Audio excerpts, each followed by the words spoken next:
So tell me a little bit about where you grew up. Well, I grew up in the UK in England. Obviously, we just had the Paris Olympics. Your daughter's just won gold. What was that feeling like? It's overwhelming, really, still. We'll never sort of stop celebrating that. I got introduced to you via the Penrith Chamber of Commerce, and you are the president of it. What do you think is the most important thing about the chamber for the Penrith area for businesses? It's invaluable. People learn how to run their business, and also it's sort of presenting the region and the opportunities. We're in a time right now where there is businesses that are struggling. What do you think they could do to maybe connect with people to help? On today's episode of the podcast, I have the amazing Richard Fox. He's well known in this Penrith area as being not only the father of Olympic champions Jess Fox and Noemie Fox, but also he's the president of the Penrith Chamber of Commerce, which is how I got introduced to him. So today we're going to be talking a little bit about Richard, his backstory, and obviously all about the things that he's involved in, which is so many things. So let's get talking to Richard Fox. Richard, thank you for joining me on my podcast. I actually am very humbled that you've come on my podcast. You're a very, very busy man with everything that's going on in your life. You know, obviously you got your Olympic daughters, but then also you're a part of chambers and committees and so many things. So thank you for coming on my little podcast. I really appreciate it. We've known each other now for probably coming up to 2 years. And obviously I knew of you because everyone knows of you from, obviously your daughters. But over the last 2 years, I've got to know you as a person, and you truly are actually an inspirational person. You really care about people and care about businesses here in Penrith too, which is really, really important. But before we get started to talk all about that, I want to get to know you, Richard, a little bit more. So shall we dive into that? Sure, let's begin. Tell me a little bit about your background, like, where you grew up. Obviously, you're not from Australia originally. So tell me a little bit about, your childhood and, where you grew up. Well, I grew up in the UK in England, and maybe there's a trace of that in my accent. You never know as you evolve what you sound like, and people say, "No, you're British, aren't you?" Or they'll say, "No, you're Australian." Yeah. I get My called dad up was born in Manchester and came over on the 10-pound pom. Yeah. Just Aussie, there's no sound of a British, but he was like 8 or something when he came over. Yeah, so I grew up in Hertfordshire, so in the home counties, just north of London. My father worked in the city and commuted in and out every day for 25 years or so. And I played football, soccer as a young kid, and other sports, and started canoeing at the age of 10, 11. We built a plywood kit canoe just as a project for the family, and then we built a double. So we got into the sport that way. So that's the origin. So it started as like just a family activity. Let's build a canoe together, basically. Yeah, quite random when you think about it. Yeah, who had the idea? My dad. I think we had friends. Well, we did have friends who were into sailing, and we didn't have the means to have a sailboat and moor it somewhere and do all of that. So I think canoeing was the next best option. So I grew up doing canoe camping trips. My siblings, I've got an older sister who lives in Germany, a brother who lives in the US, and a younger sister who's now in Brisbane, as it happens, who was involved in the sport. But it kind of took over our life as kids growing up in the teenage years. So why do you think that was? Well, because I got into competition at the age of about 14 and sort of gave up aspirations of being the next George Best in football or whoever it was, and it progressed very quickly in canoeing and sort of moved up the ranks and then got into junior teams and national teams and things. So, I enjoyed that adventure and the excitement of competition and doing well. So I think that was the beginning of a long career in the sport. And then I moved away. I studied. Took a long time to finish my sports or physical education degree at Birmingham University. With years off in between. Yeah. But that was a good time in my life through the 80s. That was sort of my career highs were through the 80s and early 90s. and I retired. I was 33. Went to the Olympics Yes. at the age of, I think, 32. Came fourth, famously, the only member of Yes. the family. The only one, yeah. Yeah, That so doesn't have a medal, but yes. I'd have to say that sport dominated my life growing up, and I did reasonably well at school, but I dropped away. I dropped Yeah. off sort of chasing an academic or professional career because I was passionate about sport and doing well in sport. What was it about, you know, canoeing that really sparked your interest? Obviously, you grew up playing other sports and you could have gone down a different path. But what do you think it was that you've built that canoe with your family? You just started doing it kind of as a hobby, casual, and then you kind of went into it more serious. What was it about it that drew you to it? I think I like being on the water and sort of, you're the master of your destiny in that moment, and on a river, it's a moving force, and you've got to work with it. You Yeah. can't fight it. There's a lot of factors that you can't control, right? Exactly, and it's not mapped out. So I like that sort of cruise and flow, and kind of working with water.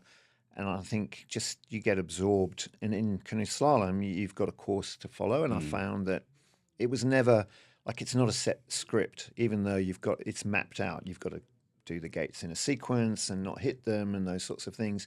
But you've got to deal with all these variables that come at you. There's rocks and there's rapids and waves and Absolutely. those things. And I think I was just, absorbed by all of that and found that I could concentrate in that space and that I enjoyed it and I was doing well. And I think when you do well at something, that kind of reinforces your desire for more. Yeah, it's quite a thrilling sport. Like if anyone out there has watched it, you are kind of like on the edge of the seat, like what's going to happen. So being in the canoe, Yeah. what's that thrill likeness that comes through to you? Yeah, there's a lot of nuance to it. It's not like at that level when you've practiced enough, and you're not out of your sort of depth or comfort zone in terms of the difficulty. Whereas somebody that hasn't practiced would look at that and say, "Oh, I can't do that. I'm going to fall in and end up capsizing and Yeah. swimming and so on." So it's not like you're running the biggest waterfall in the world or massive rapids.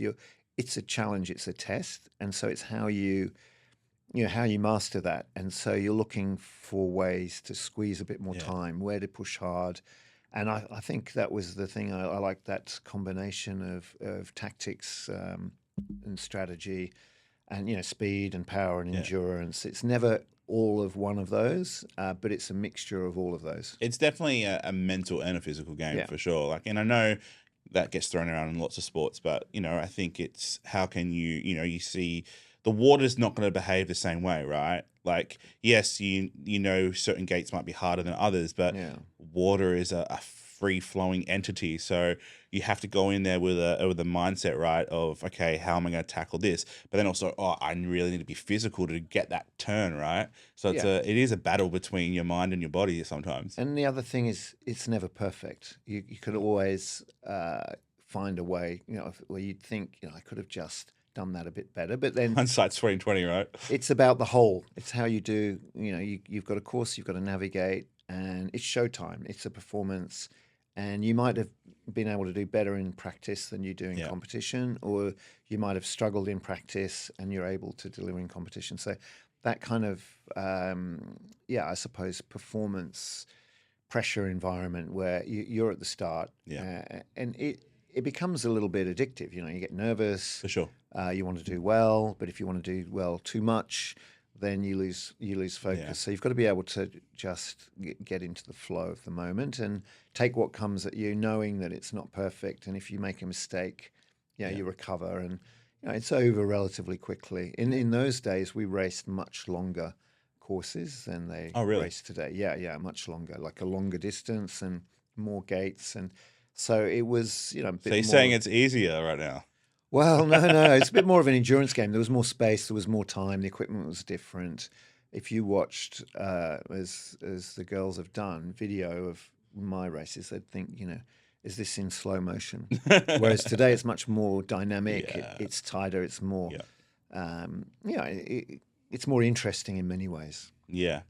Did you ever think when you were building this canoe with your family that it would be part of your life for, well, your entire life, really? No, I never looked that far ahead. I didn't really have aspirations in those early days of anything because it was canoe camping. We'd go away with a group Just a and hobby, right? we'd camp and we'd paddle on an estuary or on a river, and then we joined. Well, my father helped form a canoe club, and we'd go on river trips, and so they got introduced. I got introduced to rapids and enjoyed that, and then the competition came later. So I didn't have any early aspirations, but it's funny you mentioned that early canoe because it's a topic now. Well, particularly in our family because my dad passed away last year, sadly, and he was looking after. It's called the Nipper. It's the design of canoe, the plywood kit canoe, and made by a company called Otter Sports. And so we're talking about from 1971 or Yeah. something. So more than 50 years ago, and it had been left unattended outside, and then it was stored in his garage. So it's kind of rotted away a little bit, but it still exists. And I look to with a lot of help from my older sister Daphne. She was saying, "Okay, what are we going to do with your nipper? Because we got to clear out Yeah. the old effects and things." And so we tried to get it restored, and people had a good look at it and they understood the story. But the project now, I think, is to make a replica of it. And Okay. then so what we've got is actually, and it's a sentimental thing. We've Yeah. got a record because from that, humble project Beginnings. of a plywood kit canoe, my career developed, and then I met Miriam, and then of course the girls followed, and so it's the beginning of all of Yeah, that. From my side, from that one little canoe from a project, you've yeah, gotten, you've been to the Olympics. Obviously, your wife's been at the Olympics. Your daughter's been at the Olympics and won medals. Like, yes, it's like that one little canoe started it all, really. yeah. I won a few medals too along the way. You did, yes. But You I'm did. happy to keep those. Well, I don't think I have them all, but I'm very happy with what I achieved, and I like being the underachiever now, Yeah. amongst others. So, what did you study at university? I did physical education. So when I was at school, it was a grammar school that then turned comprehensive in the British system, and I dropped in my final year. I dropped a subject or so that you kind of means that you're not going to be a high flyer academically because I just wanted to train and compete and travel. Yeah. But I still managed to get into the university to do physical education. So I did an honours degree in physical education. So I played a lot of other sports too, and then studied physiology and biomechanics. Yeah. So it was related. It was helpful. Yeah. In those days, I was quite self-taught, and then I was lucky to have some very good coaches who were volunteers. The sport was, totally amateur, but having that sort of grounding definitely helped me with an understanding of, physical preparation, technical Yeah. preparation, and psychology. You mentioned that earlier. That's, probably in terms of, skill, physique, and then the sort of mental aspects. It's probably the one that makes the most difference Yeah. on the day. So, I was very fortunate to have some great coaches, Ken Langford, Hugh Mantle, and then others around too that I could always draw on. Yeah. So obviously your ambition from 14 was to kind of be in the sports world. Was there any other ambitions like career paths that you considered that you thought you could do really well at? Not that, not a, 14 potentially. I look at, I like football. I played for a club. I played for the school district team, but, I wasn't, we get smashed by the apprentices at Luton Town Football Club, and Harpenden was a bit of a posh suburb, and Luton was a much more industrial, tougher, a much bigger town, and they used to smash us. And sort of, once I found out that I wasn't that good, I slipped away a little bit. No, I didn't. I don't think I don't recall that I put other ambitions on hold, but I did follow sports, as I could. In those days, we had a bit of television, but you also read, books and things like that. But I had idols from the Mexico. Actually, Ron Clark, who's a famous Australian runner. I remember he was one of my early idols because he ran long distances very well. and I do remember that. And Kip Canoe was a Kenyan runner. So I had these David Hemery, who was a hurdler. So I did have sporting Yeah. idols to look up to, but I didn't think that I wanted to be a doctor or a mechanic or a tradie or anything like that. I just was enjoying the sport that I did, and then that took me to the next stage and the next stage, and it was always a question of now what, what's next. I didn't sort of think I want to go to the Olympics or anything like that until much later. Yeah. What is it like going to the Olympics as an athlete? Look, it's a different dimension to let's say, what we know. Like some sports, it's not. Like if you're in professional sport, as we would call it, so tennis or golf or basketball, then you've got that hype, if you like, and maybe even more so than at the Olympics. But for a lot of sports, it's another dimension, next level, all of those things where you can be. I think of the places that we competed through my career. The first World Championship that I won was in a place called Bala in North Wales, and it was wet and cold. And it was summer, but we're in North Wales, wet and cold, That's miserable, and that's a Monday. midges. Yeah, and there was a crowd on the bank, but it's not a crowd of the scale of, say, what we've seen recently at the Olympics. So you go into an arena. You're part of your sport. You're part of a bigger team. So if you remember, my day it was the British team. I was a member of the British team. You're part of something much bigger. So that's the first thing. And then when you go as part of that team to the Olympics, you're part of something that's just huge. So I think that's the first thing. And some people are kind of a bit overwhelmed by that. For me, it was at the end of my career, but there was a lot of gratitude in the fact that for most of my time, our sport wasn't in the Olympics at all. So I didn't even think about it. Yeah. It was the way it was. What year did it become an Olympic sport? Well, it was in 1972, and ironically, I remember watching on black and white television. I think it was, it would have been 90 for us anyway. Watching some of the Olympics, the canoeing. It was in Augsburg in Germany at the Munich Olympics. Was it an exhibition kind of one there? No. There were full medals, and the East Germans won everything at that time. And then I didn't know that I was going to take up canoe slalom, but I do have this memory of watching it, and that's sort of etched in my mind.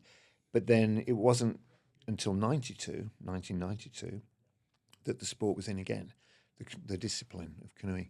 So, and that was towards the end of my career. I retired a year after that. Yeah. So it was more great. I was thinking about maybe stopping anyway after I'd won a few world championships, and I was thinking, maybe it's time now. Other people are winning, and I don't have long. But then the Olympics came onto the horizon. It was like, one more year. Why would one more year? Yeah, 1 more year or 2 more years. It was probably after 1980. Yeah, it was probably a 2-year thing, 2 or 3 year thing. Okay, we're going to go to Barcelona Olympics, and I certainly don't regret it. It was a wonderful experience, and we were, as I say, it was, very grateful for that opportunity. And even though I was fourth, I was the last competitor down the course, and I was fourth by a few tenths of a second, and that was disappointing and so on. But I have no regrets about the participation or the outcome. It was great. And then getting to the Olympics makes a feat on its own. And in those days, and you discover Barcelona as a city. We finished competing in week 1 of 2 weeks. So after that, you're on holiday, you're staying in the village, and you can enjoy life, and you go and see other sports. And we watched the Dream Team basketball, or we went out and enjoyed ourselves as you do when you're young. And no, it was a wonderful experience. So you're part of something much bigger, and you got to live that experience. Of course, you train to do your best in that arena. It doesn't always work that way. Yeah, but that's doesn't matter No. whether it's the Olympics or world champions or just a meet that you're doing, right? Yeah. Like things can't always work out the way that you Yeah. plan, but when they do, it's pretty awesome. Absolutely, and some people nail it, and they get that, on that day.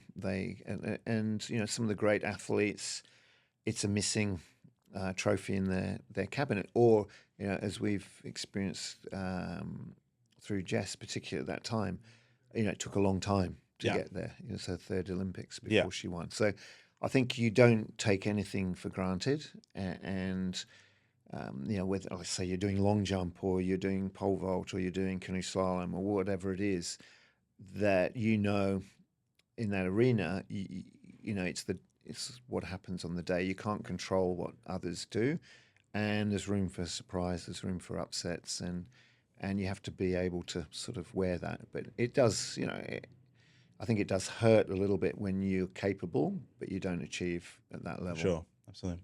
So obviously you moved to Australia for the Sydney 2000 Olympic Games, which obviously I remember quite well. It was an amazing time to be Australian, to be in a Sydney sider. Yeah. It was Sid Ollie. I remember all of them. Like it was such an amazing atmosphere. And obviously you moved to Australia, but what was obviously the Olympics was the reason, but that's a big move. Well, yeah, there's a big story behind that. So when I talked earlier about the Olympics in 1972 and then a 20-year gap. So here we go, 1992 in Barcelona, 1996 Atlanta. And I went to Atlanta. Miriam got married in 1990. Miriam was competing for France. And I was working there for the BBC doing commentary. Jess was born in 94. And Miriam wins the bronze medal. And, that was a great sort of culmination for her in her career. She'd had a year off to have Jess and then came back and so on. So it was the first Olympic medal for France in slalom, for first female on the podium. So that was a great celebration. Miriam had been world champion twice already. So that was the end of her career. And then, well, we come back to Europe, but what we hear afterwards, and Michael Knight was the minister for the Olympics for the New South Wales government, he announced that canoe slalom wouldn't be in Sydney, that the government wouldn't build the venue that we now have. And that came as a shock because Barcelona was successful, and Atlanta, it was on a natural river, and it was a packed crowd along the side of the river. The courses were longer in those days. And you would think, oh, why, how could that happen? And so that's the sort of reason that I came to Australia. I'd already been here several times for training and come out, I think I'd been, from 1983, I think was the first time. And, every couple of years I'd come out. So I knew Australia well. And what happened was that we got kicked out, and the French, I was working in France at the time, and I was on an international committee, and it was like, this is wrong. What can we do about it? And so I said, well, I think I can help. I know the Australians a little bit from all my trips, and I think I can do a bit better than a Frenchman in Australia, trying to convince them. So I came out about three times on that project to find people to sort of help run the campaign on the ground here. We were lobbying internationally, and let's say it took us 12 months from that decision to turn it around. And what happened was that the sport, we had to come up with a solution that the government would agree to, which was it was a good old 50-50 deal that we put on the table. All right, because they kept saying no. And I remember in one meeting, and it was with the head of the Olympic Development Authority. And I said, what if we pay for half? Like, what if we come up with half the money? And he thought that was unlikely. And he said, well, let's see. So we did construct that deal. So we got the sport to pay, and the city of Penrith came to the party. So we came up with half of the funds. And then Pacific Power International, as it was, at the time, state-owned. They said, well, we can build it because it's not that complicated, and we can build it for $6 million. And the government had said it will cost 13 or 13 and a half. So we had to put all of that together in a business case, and it had to be rock solid and bank guarantees, and it wasn't just a handshake. It was serious stuff. And miraculously, we got it approved almost, not quite on the spot, but a few hours from having the meeting with the minister.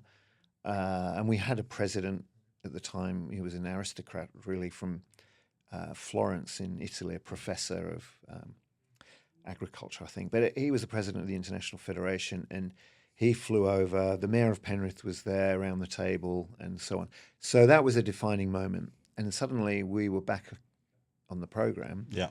And I was approached to be the coach for the Australian team. And so I signed up for 2 years.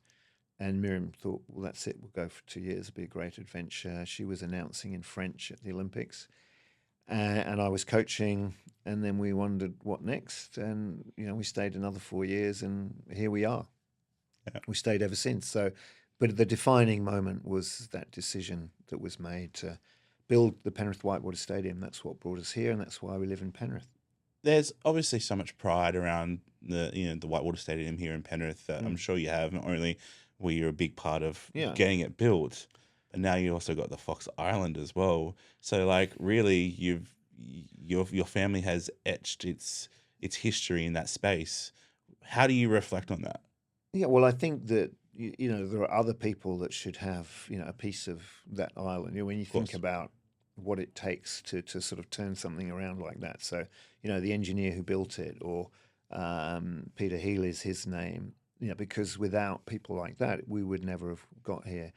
The French played an important role in the concept and the design with some engineering.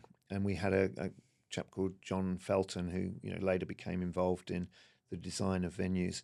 They were as instrumental as I was. Councillor, he's still a councillor, Ross Fowler was a key person at the time, because we took him around venues in Europe, and he was able to come back and say, this is a good thing. We can do this in our city. So I feel, when I reflect on it, I'm humbled because it's the success of the girls that's sort of brought this around about. But I think there are lots of other people and the federations that put up money. But yeah, it's I feel the story's not over yet. There's still a lot more to come at that venue, in the sport, and in the city and the region. Yeah, and obviously, because you guys were able to build this, you've got all these upcoming. The sport's been now around for 25 years, really, here in Australia. So, the legacy will continue and grow, and people get inspired by your girls, of course, and things like that. So, the legacy of the sport in this country, I think, is going to progress forward and forward. Obviously just announced that there's going to be a new venue up in Brisbane for the Olympics too, which is awesome. We'll touch on that soon. But, it's all coming, isn't it? This sport is just growing and growing in this country.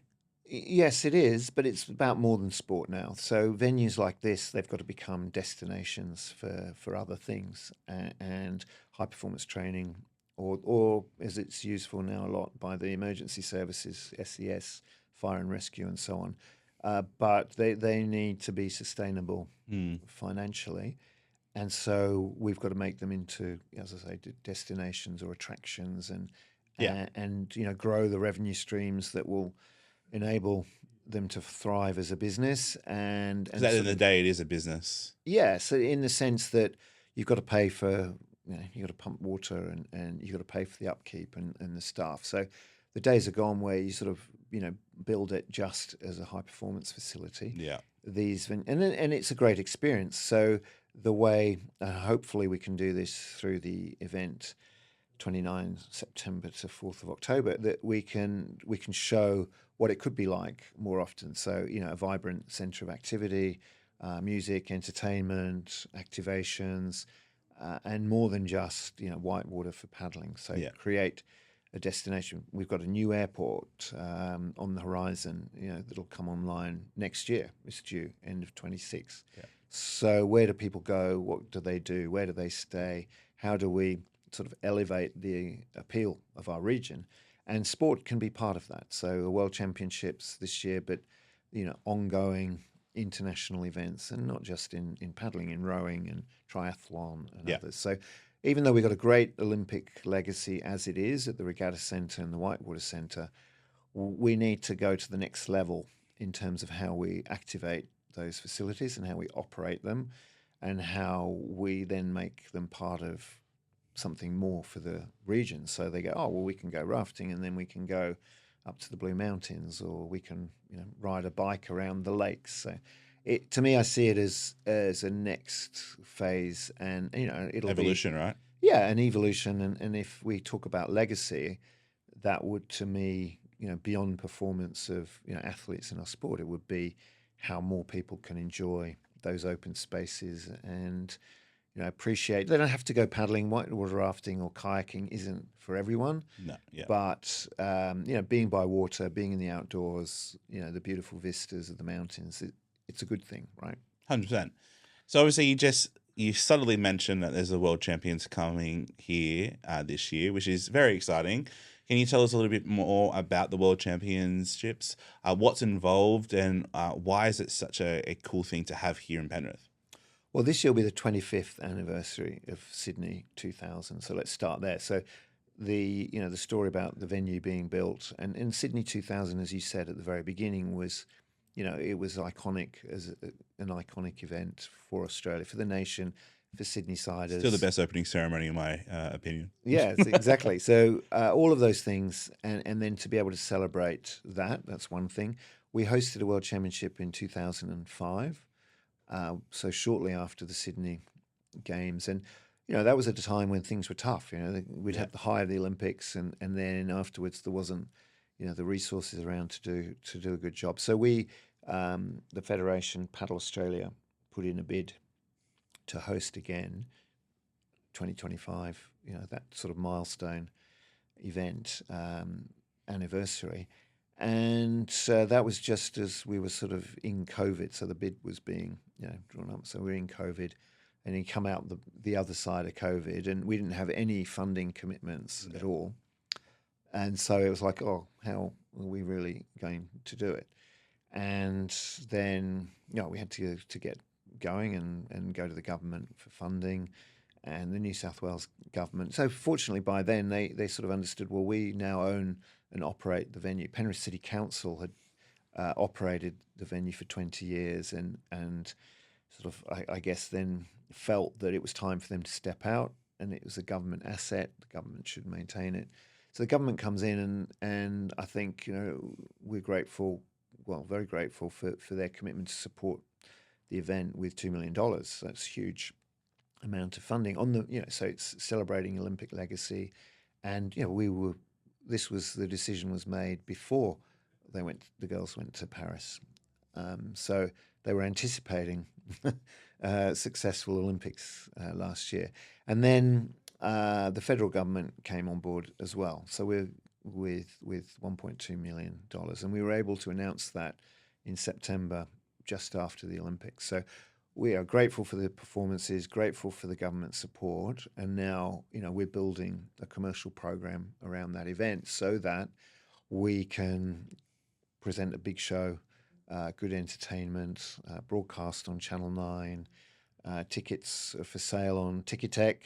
Get your tickets. Yes, get your tickets, Sydney2025.com. So we're creating the destination identity as Sydney. So Penrith, part of Sydney, and looking for international visitors to support the teams, and of course Western Sydney in particular. We've got so many different nationalities. Yeah, I was talking to the top Czech athlete Yuri Priskovic, and he said, "Don't you worry, the Czechs know it's on, and they're all coming. And there are 20,000 Czechs in New South Wales, or whatever the number is." And so we'll be encouraging those communities to come out and support. So the Chinese, they'll have a strong team here, and as we know, there's a huge Chinese community here. India's coming up; they're not there yet as a force, but they're the huge inbound visitor economy for Western Sydney. So there's a lot more than sport around this, and I think we're looking to create a big show and an experience that people will remember, whether they're athlete, official, volunteer, or visitor. Yeah. Is that what excites you about it most? Is not obviously the competition, of course. Like you, hopefully it's a really good competition. Hopefully your girls do really well. But what excites you apart from the sport about this event? The thought that most of the time it's a bit lonely out there. Like people, athletes are paddling and training, or people come and they go rafting, and that it's not as good or as vibrant as it could be. So what excites me about the event is showing what it could be.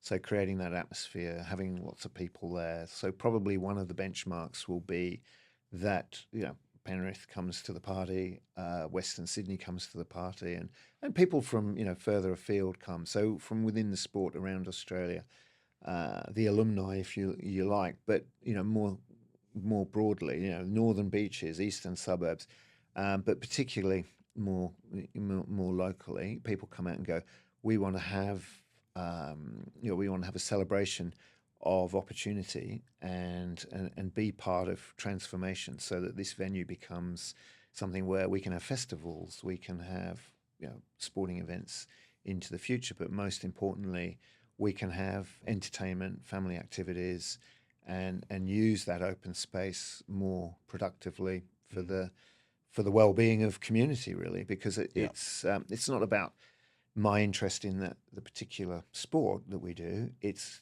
just about saying this is a beautiful place. If you go out And there. it truly is like where the Whitewater Stadium is, the Regatta Centre, all that.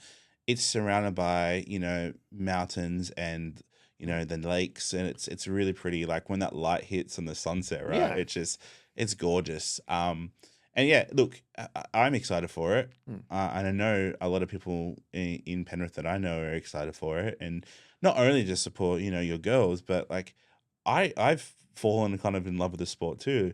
I've got to do some work with you, and capturing the dynamics of the sport. It's such an interesting thing, and like I'll admit, before I kind of started doing some work for you, I didn't really know much about the sport. I never actually stepped foot on the Whitewater Stadium grounds until I started do some work for you. And now I'm kind of obsessed. Like watching at the Olympics, like I was watching everyone, I was like on my edge of the seat. Like it's thrilling. So, if we can get some of that piece of magic from, say, the Olympics, and if you did, I do encourage that if you did watch the canoeing at these recent Olympics, and you're in Australia and you're in Sydney, go out, come to the World Championships, because it's gonna be exciting. It truly is. You heard it here with Pixflix. So, I mean, that's why we've invested in a broadcast, in a quality broadcast. So, as the organising committee, we have to provide that, and Nine have come to the party. So, they will be broadcasting on Nine Now and Nine Main Channel, and they're a machine in entertainment, so they push out and promote over other platforms as well, and that's why we're selling through Ticketek.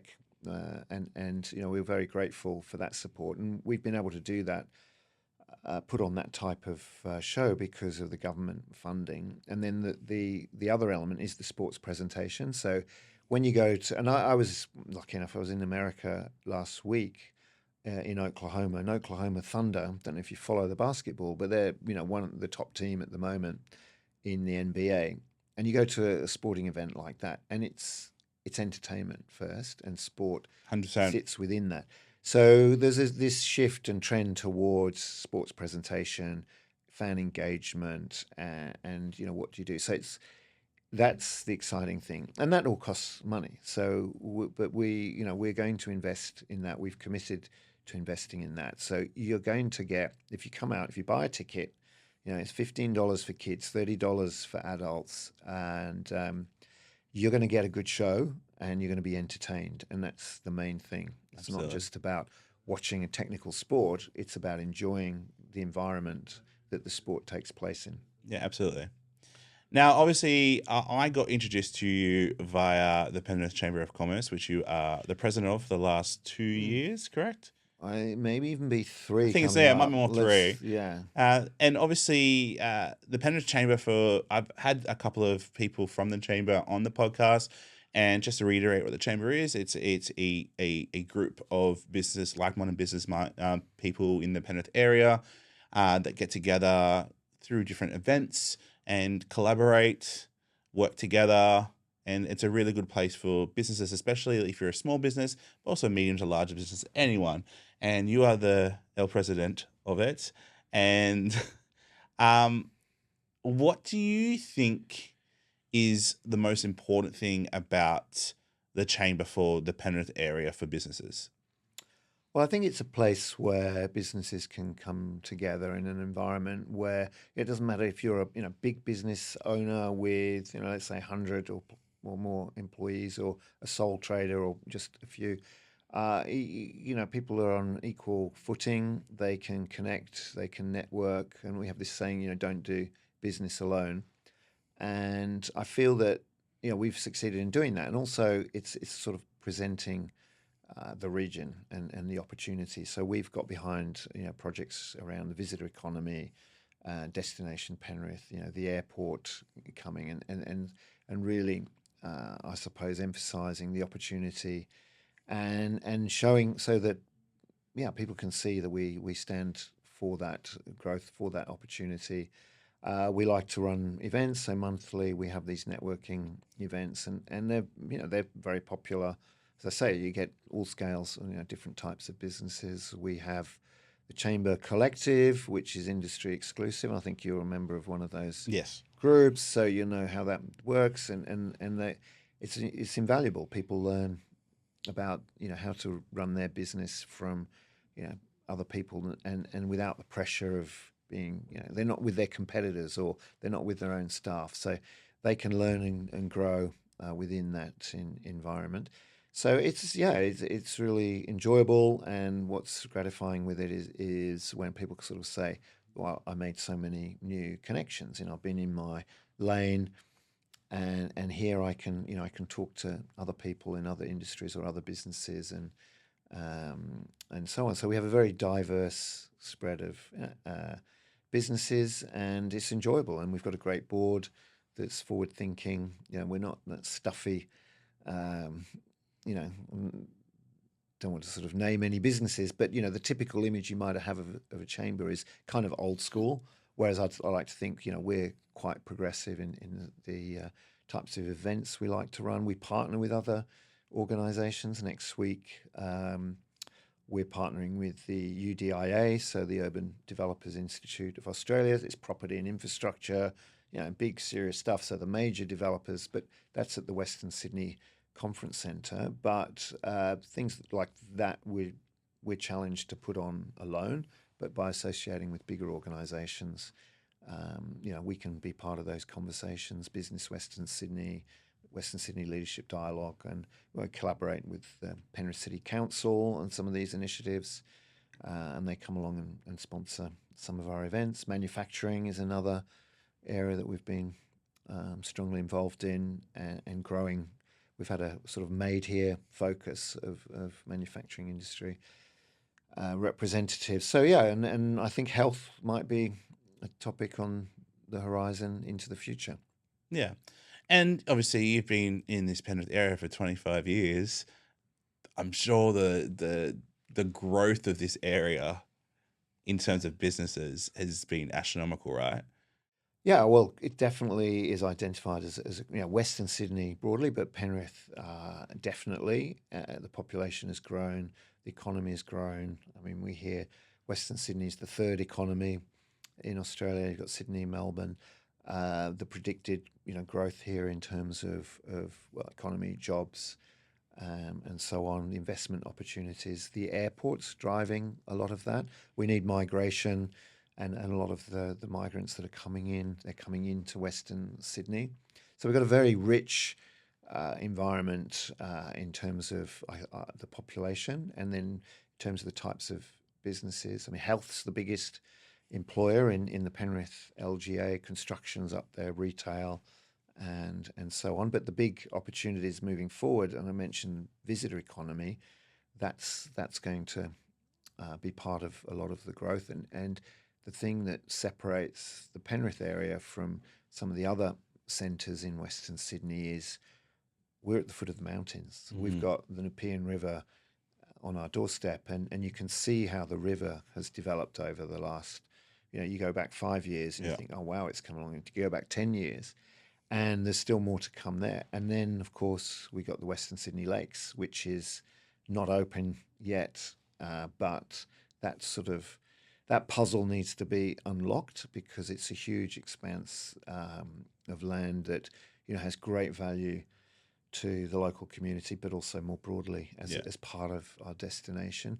We've got things like the Winter Sports World on the horizon, in a few years. So suddenly, the boom time for visitation, but also for the region. So having, when we need to sort of look at equity as a concept, you think, it doesn't matter what you talk about, health, arts, culture, green space, blue space. It's better in Sydney in the east than it is in the west in terms of investment in those things. So it's the time for the west has come. The airport's a big driver in that.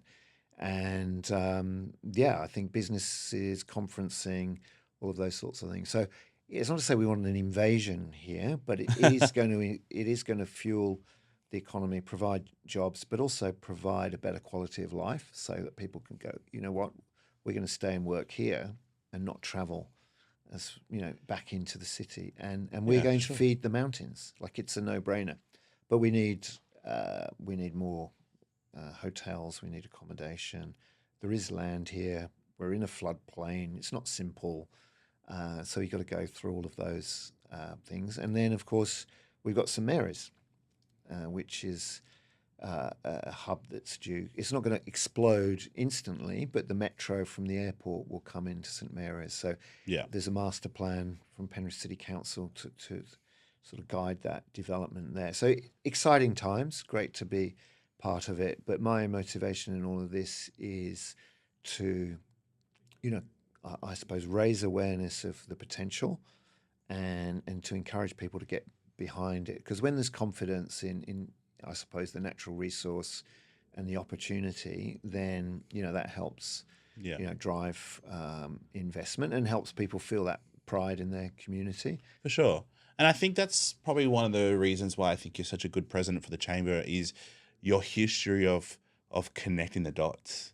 You connected the dots with the getting the Whitewater Stadium opened up here, and you've continued to start connecting those dots, and you're very connected to different businesses and people. So that's kind of your superpower, I reckon, is that you're able to put people together or businesses together and connect, and then it somehow it works out. It may not always work out, but I think that's something that you do really well.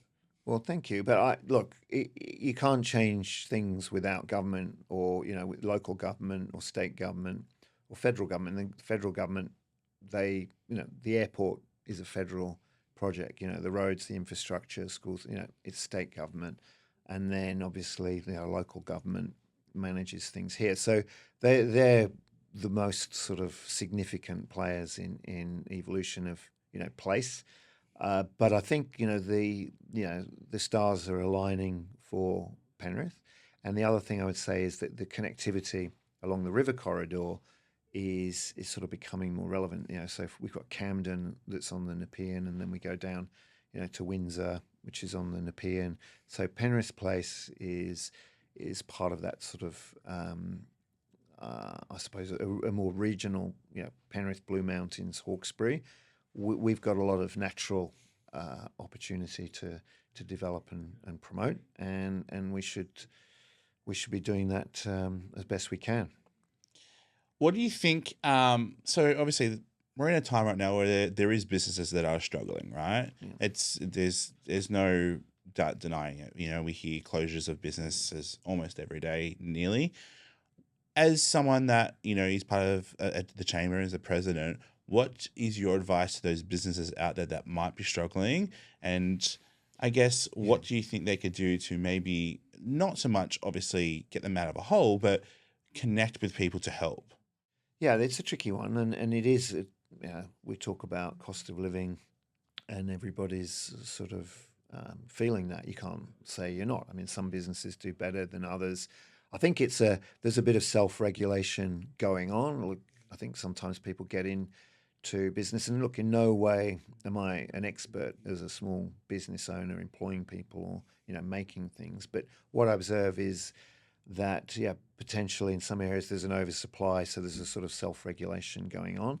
Some people, they've probably gone in a bit too deep, but we've got to encourage, let's say, communities to do what they can, where they can, if they have the means to do it, to support certain businesses in, buy more locally, support the restaurants and hospitality, because, if they fall down, as some have done, then gradually that affects reputation and confidence and all of that. So it's easy to say go out and help people, but if you're struggling, that's not always easy. But I see that everything happens in a cycle, and you've got to retain confidence there. But I think businesses helping other businesses is a good way to go, and that's where organisations like a chamber, it's a member not-for-profit, it's a safe place to come and talk about your challenges, and you might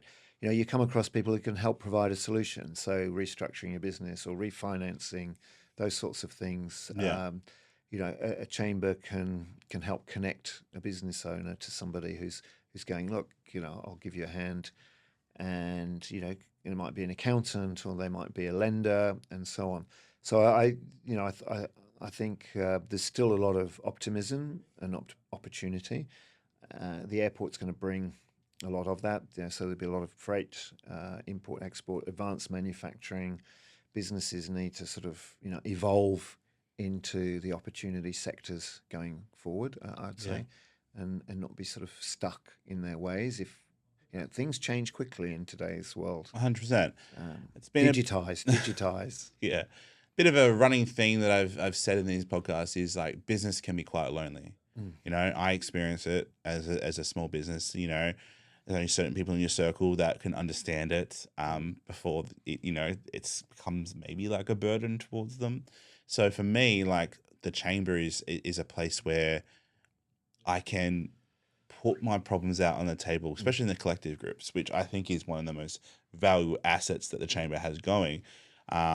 You can put out on the table, these are the problems I'm having. These are, how can I solve this? And then people will give you advice and you can see how it goes. I think that is the most valuable thing to businesses. If you are feeling lonely, if you do feel like it's too much, then reach out to someone like the chamber. Reach out to them and say, hey, I'd like to get to know people a little bit more. Yeah, or other groups. And it's not to say, we're just, the Chamber's one group. I came to this interview from the CBD Corporation. So, that's a group that caters mostly for the sort of the heartbeat of the Penrith CBD. And, there's 50 or so people at the coffee catch-up once a month. So, and there are many others. So I think it's, you find the place and the group that suits you. Sometimes it's about timing. People go, I play netball on a Tuesday night sort of thing, so I can't come to those chamber groups events, so I go to another group. So I think, find the place that is the right fit for you, but it's the same concept. We say don't do business alone. It means connecting with other people where you can so that you can learn and grow. Or sometimes it's just, being able to talk about the challenges that you face as you might have experienced. So that's sort of my take on it. Yeah, for sure. It's not like one size fits all by no means. And the other thing that's interesting is in 2027, the chamber will have 100 years. So wow. What we want to do there is sort of celebrate business in Penrith, not just a chamber as an institution. It's more what can we celebrate in terms of Penrith business. So we'll be gearing up towards that, which is quite a milestone. Absolutely. You've mentioned a couple of times around health, and it's important to you. And you told me that you've got another new role that you're kind of are working with. Can you tell me a little bit about that? So yeah, health obviously it's everybody's business too, in terms of your own personal health, the health of those around you, health of our community.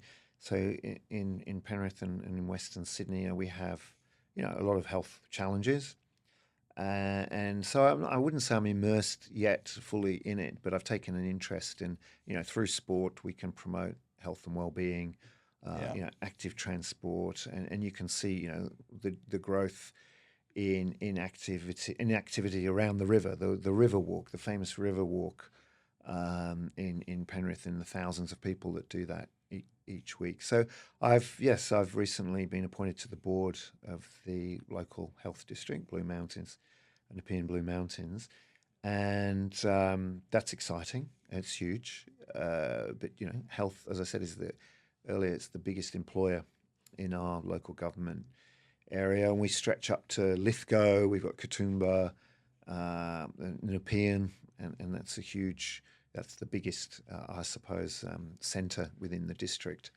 for health. So it's looking at all of those things in the way health is run, how we service it. There's never enough money, so I think the things that I'll be trying to do is promote, population health, preventative health, encouraging activity and shifts in behaviour that over 10 years or so we can look back and say, well, yeah, we turned the dial, shifted the dial a little bit on in terms of that. So to me, it aligns really well with ambitions around opening up the lakes, for example. Yeah. So promoting active transport as a way to get there, so people can ride a bike and ride it safely, ride to school, do things like that, exercise a little bit more, and make different choices, so that over time, over a generation, we go, what a natural resource we have around us, and health is something that we shouldn't be a burden on the system if we can take more responsibility ourselves. Health goes beyond physical too. Mental health is, Yes. is super important too. Yeah. As someone who occasionally struggles with mental health myself, so it's important to have a good infrastructure of that health system around you, because I think coming out of COVID too, the mental health side really ramped up. That's my experience with it anyway. Well, absolutely. Yeah, COVID was, transformed, many things for many people, and sometimes not positively, but there were a lot of positives, I think, that came out of it. In particularly for people who lived locally here, when they discovered that actually, well, they couldn't go out and do lots of things, but they could go for a walk. They could ride a bike. Yeah. I was most active during that time, which is Yeah, sad to say, but it was. But yes, the challenges of loneliness and solitude, and then people lost their businesses and their well-being, and you see that also with business failures, or with natural disasters. So yes, we're surrounded by mental health challenges, but I believe simply through my experience, and it maybe is a simplistic view of life, but that it's not just about sport isn't a solution to it, but activity is, and it does Just going go for a long walk, way. just moving, So and being outside, being in green space, being in blue space, green, blue, whatever, open space.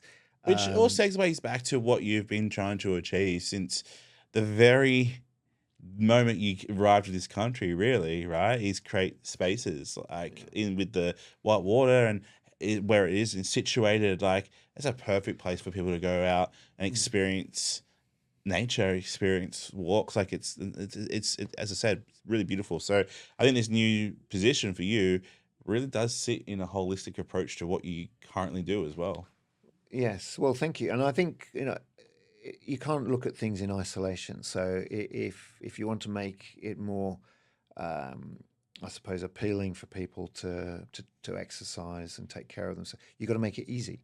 If you want people to ride bikes rather than drive a car, you've got to make it safe. You've got to have wider, trails. We're not a very bike friendly society. No, we're not. And it doesn't mean to say that we have to become obsessive about it, but we should, so new developments, urban developments that take that into consideration. And, and I think, you look at planning, you look at cities and modern development now, and it does take into consideration a lot more of those things. So infrastructure is part of the health solution, education's part of the health solution, and communication is part of the health solution. So those are the sort of areas that I will be trying to influence. But I'm, like a lot of these things, I'm not an expert in business, but I'm on the chamber. I'm certainly not an expert in health or medical research, but I feel it's more about community and society, and that we can be part of the change process.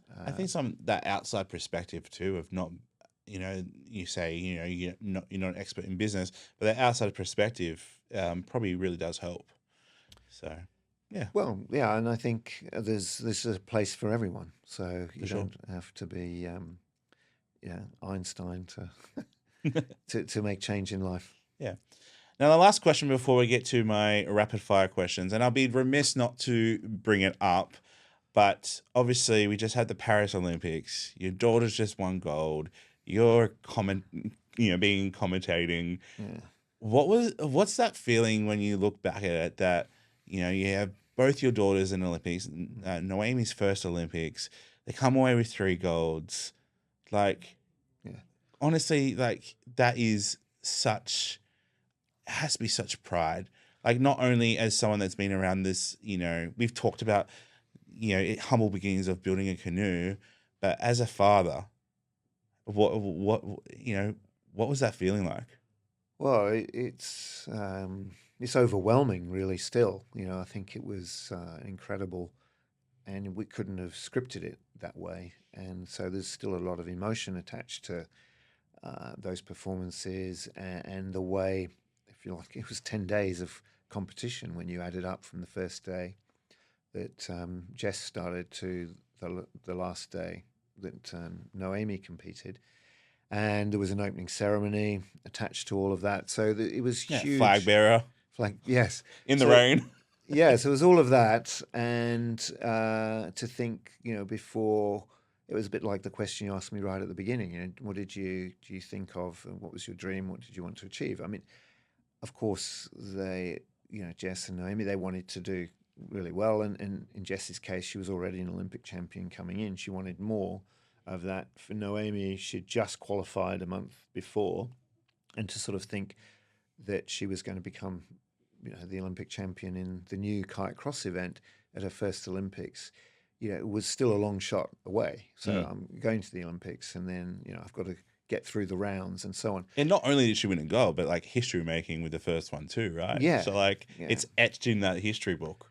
And so it's still like when we go to events and, we watch those reels on, the edited reels of highlights, of all of that. It's still incredibly powerful and emotional. It's not like, we'll ever move on from it, I think. And so, and the way people share in that story is, there were friends and family.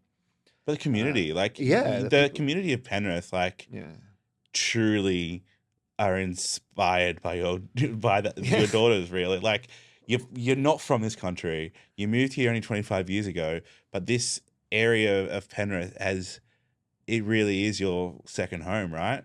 Oh, and I think we mentioned COVID before, but COVID sort of anchored me more firmly. It wasn't like I was thinking of leaving or anything, but I appreciated my family left for 5 months in 2020, I think, and 21 was about the same. So yes, we are, deeply rooted here now. Jess and Noemie went to Blackstone High School, so they have strong memories of that. But what I was going to say, there were so many people that came to the event, and that atmosphere and those sort of emotions after the finish, each of those days after the podiums was incredible. And then we didn't realize at the time what it looked or felt like back home, because you're in a bubble. I Yeah. was Yeah. working each of those days. They were training, competing, getting ready for the next day, or in Noemie's case, waiting to begin. Waiting, yeah, just on the Uh, sidelines, yeah. so you're in a bubble, and you don't realize. And then when you come back, and people, I didn't imagine, would say, "Oh, I enjoyed your commentary," or "How do you feel about that?" I was thinking, how do they know? And a lot of people watched and enjoyed those moments. So yeah, it's still incredible, and we're very grateful that it all worked out the way it did, Mm. because we've experienced disappointment. Particularly I think in Rio and Tokyo, where Jess Yeah. was capable of, and wanted to do more and didn't, and then Well, it comes back to what we said before, right? Like, especially the yeah, sport is so dynamic, you can't mm, predict what happened. Like, for example, Jess in the kayak cross, yeah. you couldn't predict that what would happen. She would get pushed down, and therefore that was the end of that Yes, and moment, right? as it turned out, it sort of got rid of that, sisterly conflict early on in the piece. And I think Honestly, when you look back at how terrible they had to be in the same yeah, heat, straight up, we were like, no, that would no, have been like such a exactly on your knees, no moment. yeah, well, yeah, but you don't have time to say that. That's the thing, you got to get into it. Yeah, It is what it is. And Noemi was so good that day in sort of, focused. yeah, exactly. Like, it's not like you script it. But if you had scripted it, you'd have said, just stick to your guns, go through your Yeah. processes. And she stuck to it, and under pressure, she was bold, and I think that's the biggest. I think the culmination. It was the last event, and the fact that it brought sort of the sisters together. Yeah. We'll never sort of stop celebrating that, Oh, and feeling absolutely. Nor inspired by should it. you ever No, not, because what an achievement. yeah, And, even if the next Olympics, it doesn't go their way, or whatever may happen, you mm, have that moment that is just forever etched in yeah. the history of your family. And the other thing is, often we think, we want easy success. We want it to come quickly, Yeah. and it doesn't. So No. you think, Jess is now, she's 30. She was 30 in Paris. Oh, she started paddling when she was probably getting into the sport around 11, 12, but she'd paddled a bit. So there's a lot of training. It takes a long time. Takes disappointment, and it takes that resilience to rebound. But it also takes a team, and I think we've been fortunate here that coming back to the sort of origin, the story, that venue has enabled so many athletes, not just those girls, but others who moved here to progress, to go to an Olympic Games, and to perform well, and to have the support of the federation. So Paddle Australia, the other team, the staff, the coaches, strength and conditioning, the physio, the nutrition, and medical. All of those things come together, and they're sort of, they say it's the village, the support, the community. So it doesn't just happen like No, that. absolutely not. And so I think we're lucky in Australia that we've been, we are well resourced and well supported in sport too. Yeah, awesome. All right, let's get to rapid fire questions. Okay, so these are first thing that comes to your mind, Yes. and just one word or one sentence, and here we go. Favorite band or artist?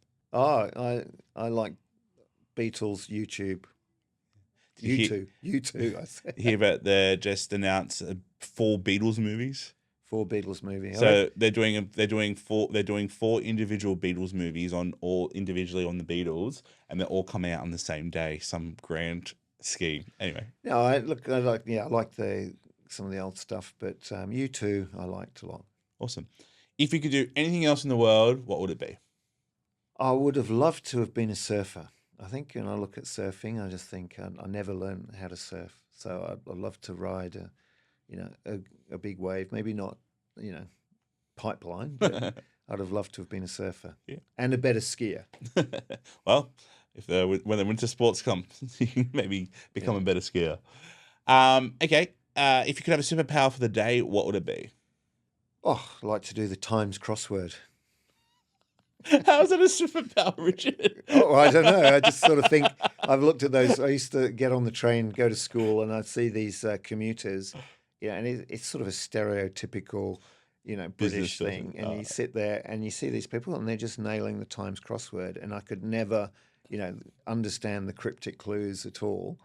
And I just thought, well, there we go. It's just a random answer for you. It is random, and I love it because it's the next question is random. What's your favorite color and your favorite shape? Well, I'm into sort of shades of pink at the moment, but I generally go with blue and a circle. Yeah, awesome. What's the reason for a circle? Well, look, I think we live on a planet that's pretty rounded, and I'm not a box type squares and lines, so I think circle fits what I've done in life.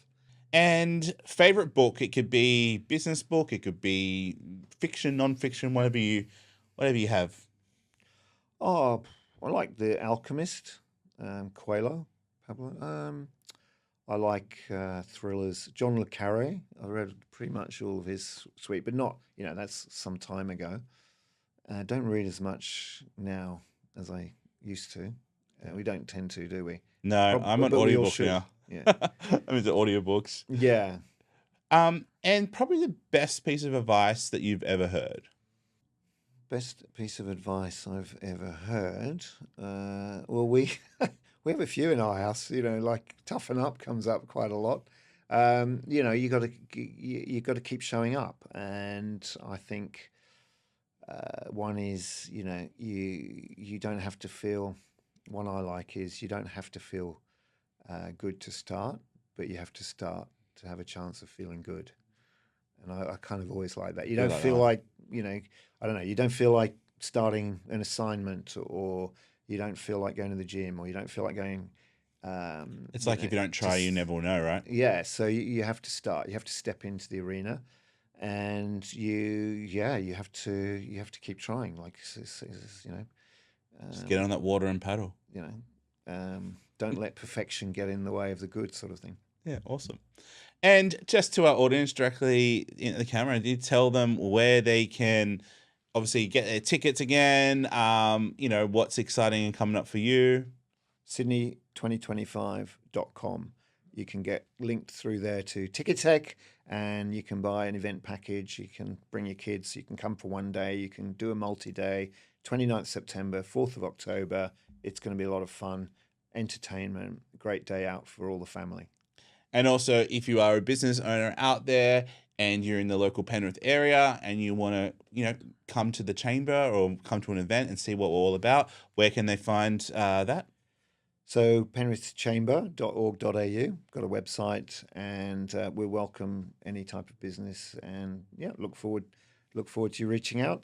And we're still looking for partners and sponsors for the World Championships. So hit us up for that too on the event website. Awesome. Thank you so much, Richard, for joining me today. I really, truly have enjoyed this conversation.